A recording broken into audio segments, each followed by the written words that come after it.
Hello and welcome to this video course on ranking your YouTube channel higher. All right, so this is video number 1, and this is going to be the introduction to the YouTube video traffic course. Now, before we talk about the course, I want to make sure that you're in the right mindset. So I want to say that the goal here is to focus on building a brand.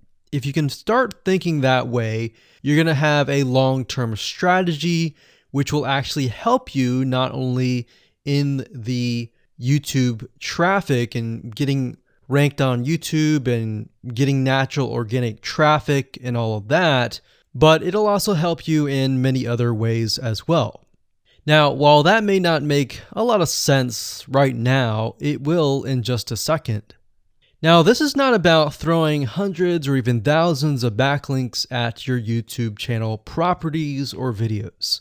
What you really want to do here is to focus on quality and not quantity here. And by doing that, it will actually help you in the long run, as you'll just see in just a minute. So before we get started and talk about the course, what I want to do now is give you a quick overview of what's inside this video course. Video number 1 is the introduction, of course. Video number 2 is what this is not about. And I want to make sure that I cover this because a lot of times when we talk about ranking on YouTube or Google or getting traffic or of any sort, there's a lot of assumptions that are made. So I want to make sure that we cover those assumptions and possibly roadblocks that are blocking your way. Video number 3, we'll talk about what Google wants and the strategy. If you understand what Google wants, then it'll make more sense on what this strategy is all about and how to implement it correctly.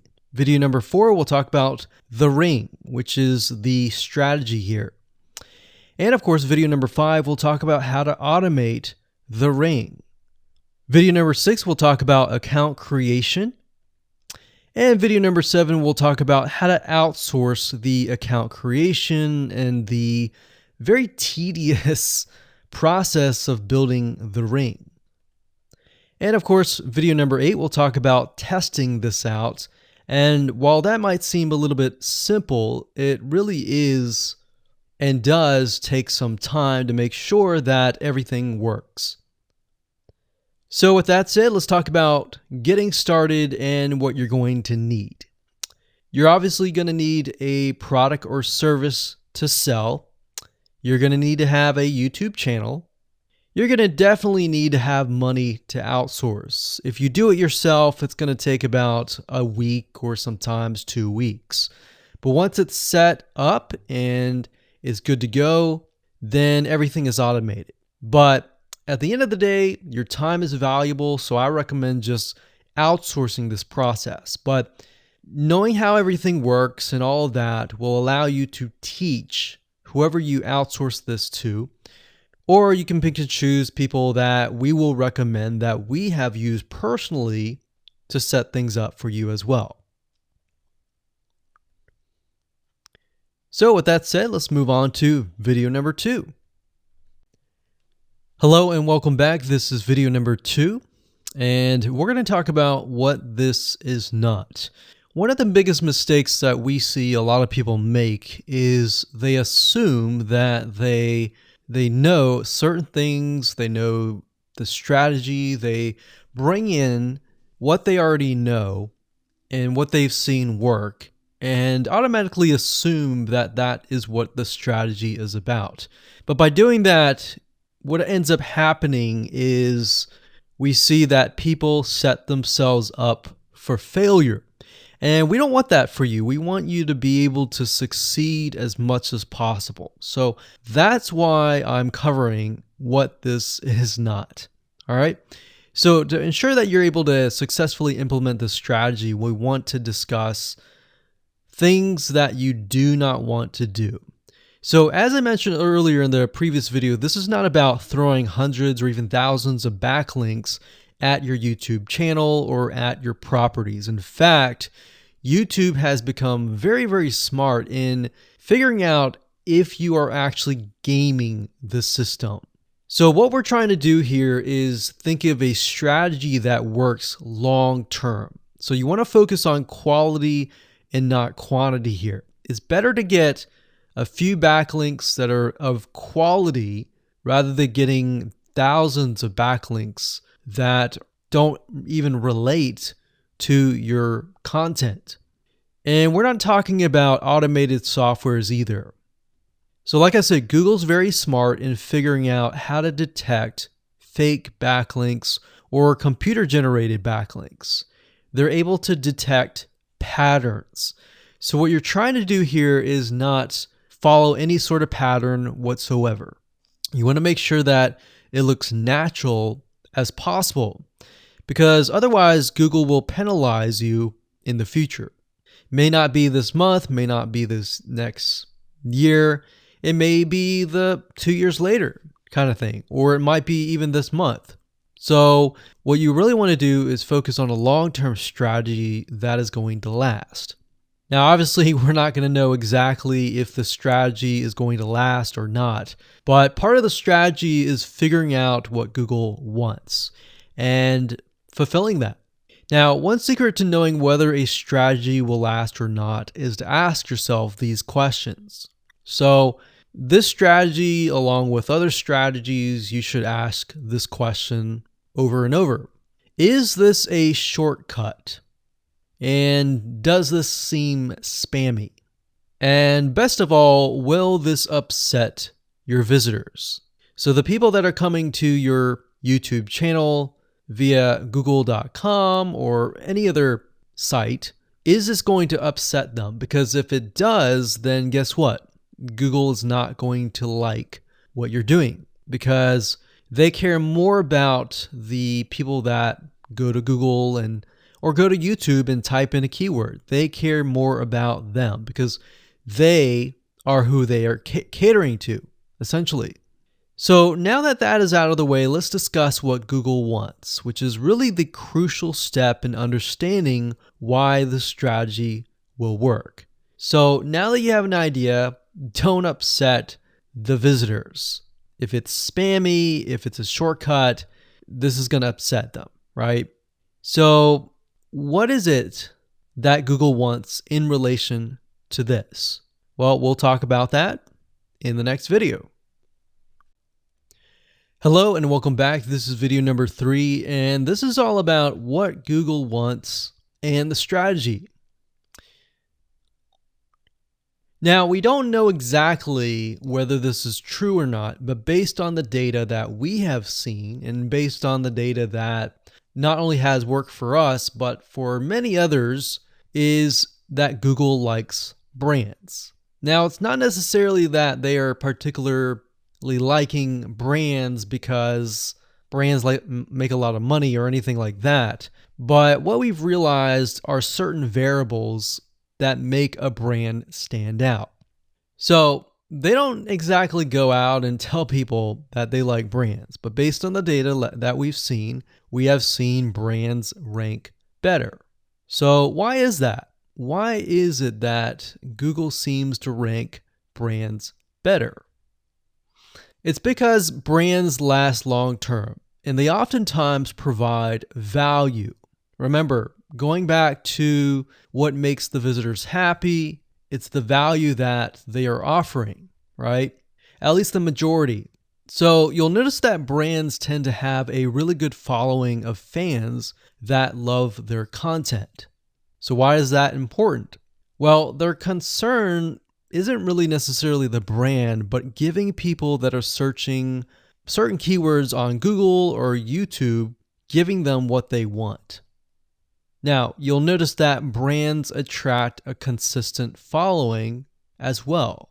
So Google likes it when they find that there's not only a good following, but a good engaging and good interaction. So their fans click and engage with their content more. And YouTube likes that. They love engagement.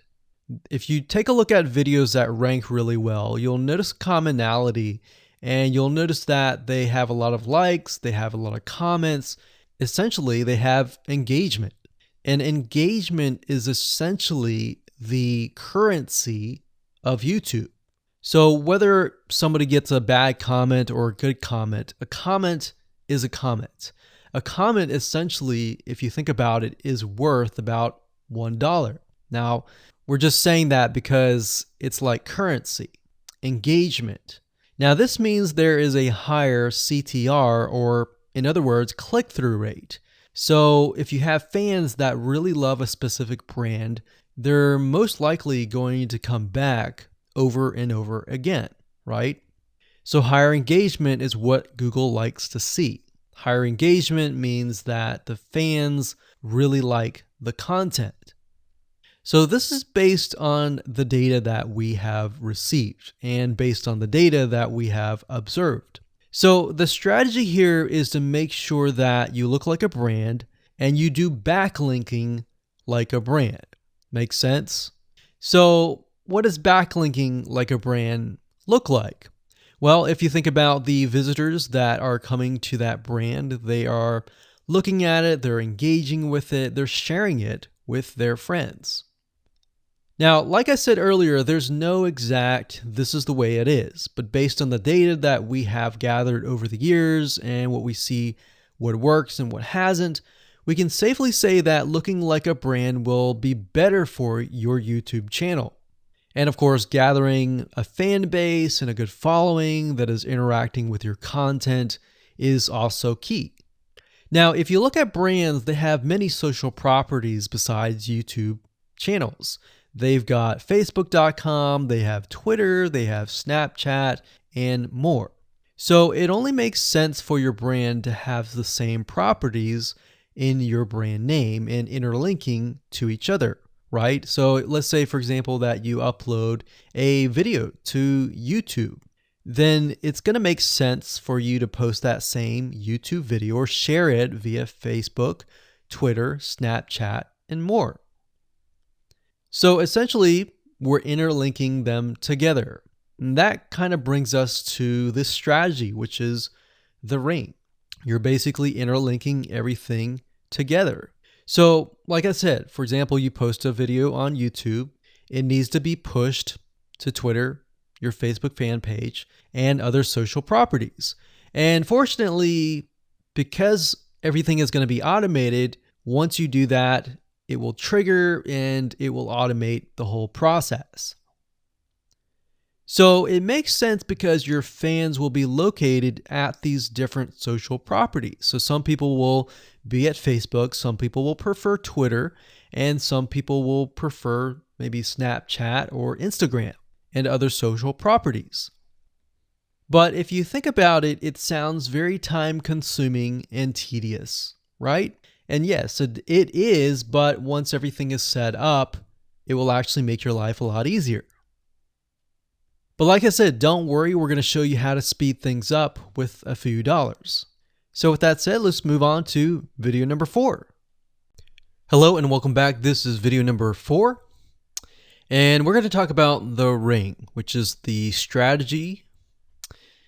So in the previous video, we discussed why having different social media properties interlinked together can help Google see you as a brand who is sharing your content to your audience. In other words, these aren't just random backlinks, but links from big sites that are branded towards your company. And this is why this is super targeted and is much more powerful than a simple backlink. Makes sense? So now let's take a look at what this looks like in real life. So let's head on over to our nifty mind mapping software. I'm going to map things out so that you're going to be able to visually see how it all works. Okay, so to better understand how this works, we're going to map things out. Now, before we map things out, I want to start with some basics, and let's just pull this out here. So essentially the concept here is as you're building your brand, you're going to have many different social properties. And let's say, for example, this is the Facebook fan page. So that's your fan page. And we've got the YouTube channel over here because that is our end goal, is to have our YouTube channel get ranked higher. So essentially what we're doing is we're getting a backlink from this to here. And this could be Facebook, it could be Twitter, it could be Instagram, it could be any other social media platform. But it has to be branded towards you. It can't just be somebody else's fan page unless it is actually related. But if it's related and if it's branded as yours and it's linking to your YouTube channel, that essentially is a vote of confidence, but also it shows YouTube that you're interlinking. So that's basically the concept here. Now, if we dig a little deeper, basically what we want to set up is every time we upload a YouTube video and it gets posted, maybe it gets posted publicly, what ends up happening is we push that YouTube video and get it embedded onto the Facebook fan page, the Twitter page, the WordPress page, and all of that.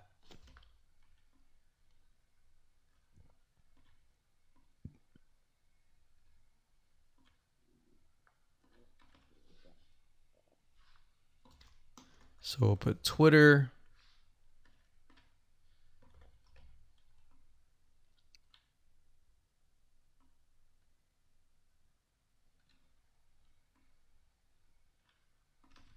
And we'll do WordPress. So as you can imagine, you've got the centerpiece here. You've got different social media platforms that are posted.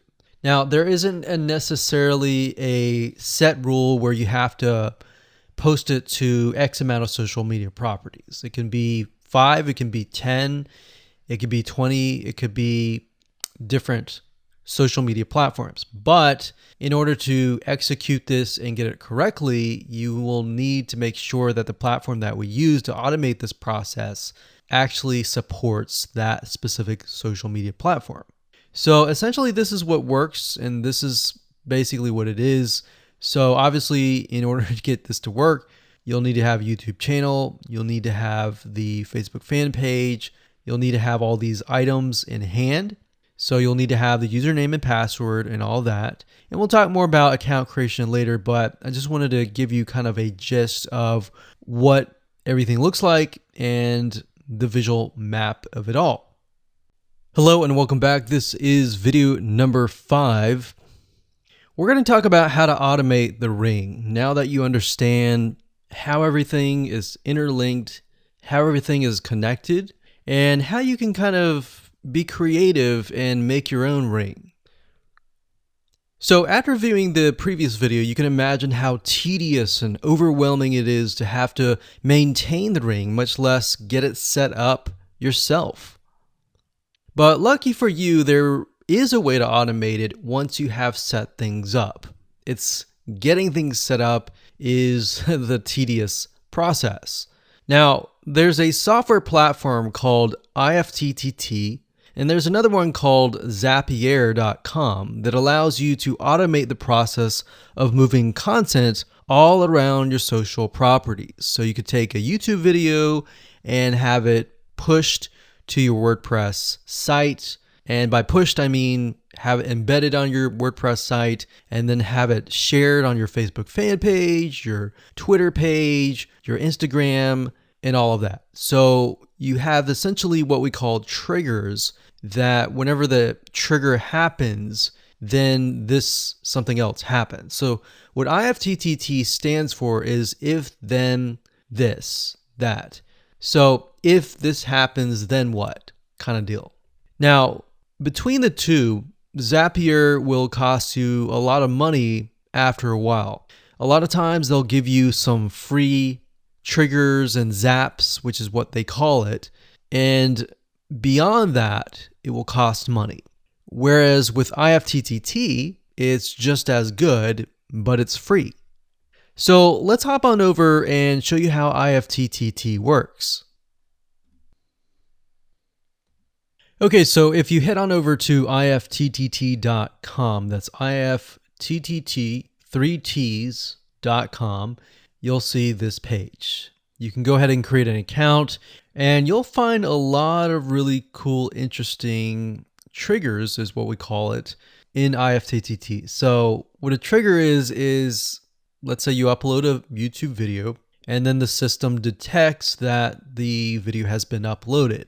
What do you want to happen after that happens? So if YouTube video has been uploaded, then post it to WordPress.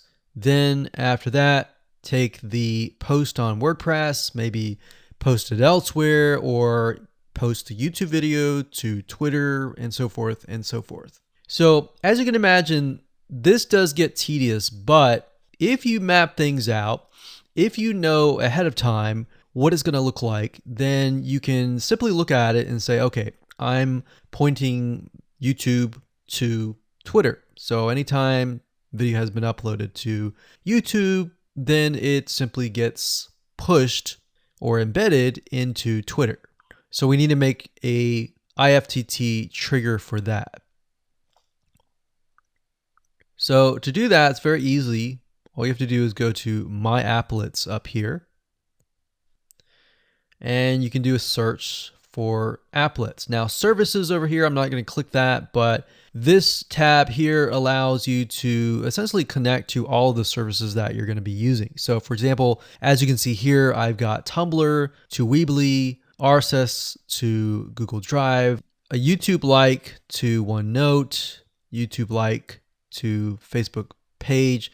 And the reason why you might want to have YouTube likes is, let's say for example that you already have maybe 50 videos on your YouTube channel, but you want to find a way to get those videos embedded. So what we figured out is that YouTube likes is the way to go. So obviously you can't re-upload a video that hasn't already been uploaded and is already getting thousands of views.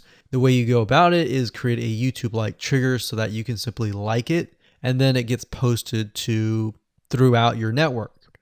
Now, as you can see here, you can easily get lost in the mix of everything. So that's why I said visually map everything out first, and then from that point, then you can simply go in and set things up.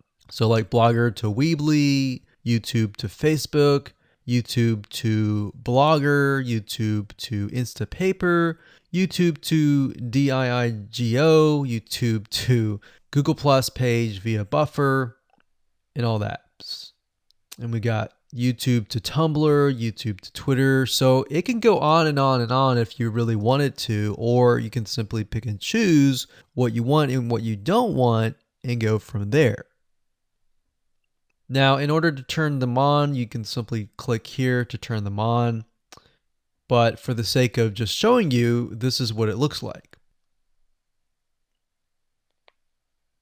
So as you can see, the Tumblr to Weebly is activated. So when it is activated, it'll have the on button and the green light.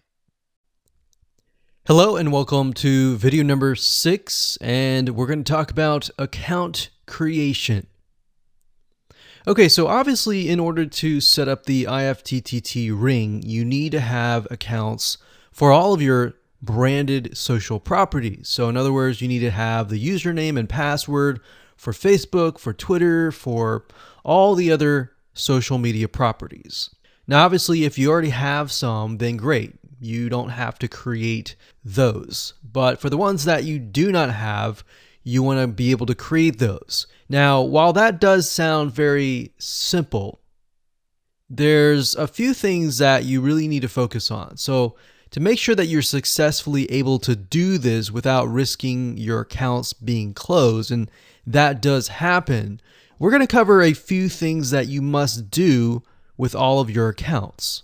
In fact, some of our accounts have been banned or closed by mistake because it has to be done a certain way. So you need to make sure that you have everything correct. Now, first, you need to have an email address, preferably a Gmail account or an email account that is reliable. And you need to have one email address for that. Typically, you want to have something that is branded as well, because you never know with these social media platforms if they're analyzing every step of the process. Now, most social media accounts we have found require you to have a unique telephone number. So you will need to use either yours or you'll need to get one. If you don't have one and you don't want to use your personal telephone, there are several places to get unique telephone numbers that can be used for both voice and SMS. And the reason why you want to have it for SMS as well is because some of these social media platforms will send you a text message. Now, one in particular that we use is called line2.com. That's line2.com. And of course, there are many out there, but this is just one that we have tested and it works really well. So a lot of times when you create a brand new social media property, an account, you need to have a unique telephone number. Now, the reason for needing a unique telephone number is because most social media platforms, they really want to make sure that you are legitimate, especially nowadays. They have a lot of checks and balances and things that you need to get around to make sure that your account stays open. In fact, recently Facebook has been on a major crackdown, especially with everything that's been going on in the news. They want to make sure that you are legit and that you are not fake.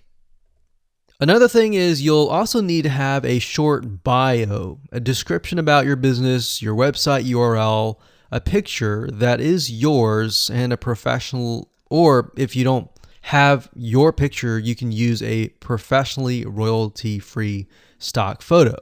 Now, why do you need all this information? Well, the reason why you need all this information is because when it comes to account creation, you are going to need to have every piece of these items in hand to copy and paste over. Obviously, if you outsource this process, it's going to be a lot easier. And with that case, you're definitely going to need these items. And it's just going to make your life a lot easier when you're able to copy and paste and all of that. Your picture is actually very important because even Facebook will review photos on all accounts to make sure that fake accounts are not created. In fact, we created an account one time and it was using kind of a fake image. And even though it was royalty free and all of that, Facebook declined it and in fact did not approve the account. So they really want to make sure that your account is legitimate. Now, it's best if you take all this information and you write it out in an Excel spreadsheet so that you have it in hand, you have the username and passwords of all the social media properties, and you can simply log in and begin to create the accounts. So those are kind of the best practices that we have found over the years in terms of creating accounts. And while some of those seem very basic, the one that really stood out that was really important was making sure that you had that unique telephone number. Okay, so hello and welcome to video number 7. We're going to talk about outsourcing. So as you can imagine, creating a ring is very time consuming, especially depending on how big the ring is and how many rings there are and all of that. So it can go anywhere from a few hours to a few days to even a few weeks. And that's the reality of it, is it takes hard work, but once it is set up and running, then you will begin to get better search engine ranking and you'll be able to get more exposure. So like I said, it can take a week or two for someone who's never done this before. In fact, if you outsource it, it's most likely going to take about a week for somebody who knows how to get things done, because account creation takes a lot of time, and then connecting everything from the triggers to the if else statements and all of that. So what we found over the years is outsourcing is worth it. It's only about $50 to $100 if your 2 weeks are worth more. Obviously, if you're struggling with money and time is of essence and you have a lot of time, then you can set these up yourself. But for the most part, we've found that you really need to focus on your business and on whatever you're promoting. So go ahead and outsource this and it'll be worth your while. So let's discuss where you should go to find someone, and lucky for you, we've actually used several of these places, so we will show you particular vendors and freelancers that we have used so that you can simply just copy and paste. So what you want to do is you want to go to a specific website called legit.com with two I's, so LEGIIT.com. And when you get to this page, you want to type in IFTTT up at the top in the search bar, click enter, and then you're going to see a bunch of freelancers that can provide this service. So as you can see here, it says I will create an IFTTT network, and as you can see, there are like 4 different rings. So typically one ring will cost you about $50. So this guy here, his name is Gemini Guy. We've actually used him before and gotten fairly good results. And what he'll do is all you have to do is give him the information for, like I said, the accounts, and have the username and password. And what we usually do is we create a brand new email account. So it's nothing related to the old business accounts or anything like that. So it's a new email account, all the information on a spreadsheet, and then we send it over to him. He creates the accounts, and then he logs into your IFTTT account, which you'll need an account for that as well, and then he'll set everything up. There's a lot of people that are doing this type of stuff. Some are doing like video embeds, and that's another thing with YouTube. One ranking factor is the more embeds, the better. But the more embeds that are done on a branded social property or a property that is actually related to your theme, that is actually better. The reason why is an embed is kind of considered a backlink to YouTube. So if we were to create a IFTTT network that is specifically creating as many embeds in different social media properties, that can help as well. So we can have a ring or several rings, and on top of that, we can have video embeds. Now, the nice thing about legit.com is it's really focused on a lot of online marketing, SEO, and other different services like backlinks, PBN links, and all of that. But what we found is you don't want to get too fancy. You want to start out slow and work your way up. Because if you start just throwing a bunch of backlinks or even video embeds right away, it doesn't look natural, right? If you release a piece of content, sometimes it can take a week or weeks until you start getting hundreds or even thousands of likes or engagement. So you don't want to throw thousands or even hundreds of thousands of backlinks right away, right? So that's not going to look natural. And going back to what we talked about earlier in the previous videos, does it look natural? If it doesn't look natural or doesn't seem natural, then that can be a problem. So legit.com is an awesome site to go to. And this guy right here, Gemini Guy, like I said, is someone that we've used. Now, obviously, you can go to these other people and look at the reviews and see if they have good reviews and see what other people are saying. Hello and welcome to video number 8. This is all about testing and making sure that you understand how to test it to make sure that it works. Because I will say once these are set up, a lot of times, sometimes they work. A lot of times, sometimes one of the items throughout the line does not work. So I'm going to show you how to troubleshoot it. So whether you created the ring yourself or you hired somebody to do it, testing is very, very important. In fact, we outsource most of our rings, but yet we still have to go back and test it out. A lot of times when these freelancers are in the mode, they'll test it out, but they're really relying on you to test it out because they can't upload a YouTube video to your YouTube channel unless they have access. And a lot of times we don't give them access for, privacy and security reasons. So let's go ahead and discuss how to do that. So let's hop on back over to IFTTT and I'll show you how you need to test things out. Okay, so we're back at IFTTT, and what I recommend that you do is you open up the Excel spreadsheet that the freelancer gives you or that you've created yourself. And on that Excel spreadsheet, it should have your username and password and all the links to all of the accounts that were created. So in that case, how do we test it out? Well, obviously we're going to need to upload a video to YouTube.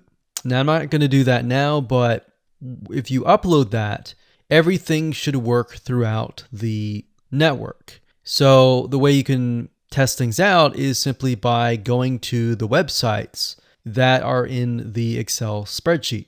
So once you go there, if it has been posted, it works. If it's not working. If it's not working, then you'll need to kind of troubleshoot it. Either get the guy who created the ring to help you out, or if you did it yourself, this is basically what you need to do. So you need to check through and figure out what's not working. So if we found that the YouTube video is not being posted to blogger.com, we need to figure out why. So we need to go to the applet. So this in case is the YouTube like to Blogger. So it's a little bit different than the upload to YouTube channel. But if we click on that, you can see here that we have the applet that goes from YouTube like to Blogger. So if we click on this here, you can actually get a better view of what's happening. So basically anytime a YouTube video is liked, we create a post on Blogger, we put the title, we put all this. Now we need to figure out why. Usually a lot of times the reason why it's not posting is because it's not connected to the account. So you want to make sure that it's actually connected. If it is connected, then sometimes you'll need to look at, for example, this. Is it posting the title and maybe not the video? Or is it not posting everything? If it's not posting everything, it usually means it's a connection issue. If it is posting like the title, but not the body or the YouTube, then maybe it's the embed code is incorrect. So you can check that. So really what it comes down to is just trial and error. But if you really outsource this, it's really going to be a lot easier. But that's what we found to be the case in most of the time, is that the services are not being connected. And I will say IFTTT, sometimes it's can be hit or miss. And sometimes in that case, the services may or may not be working. And that's really reliant sometimes on the YouTube channel, the social media platform, and all of that. So hopefully those tips can help you along the way when it comes to testing.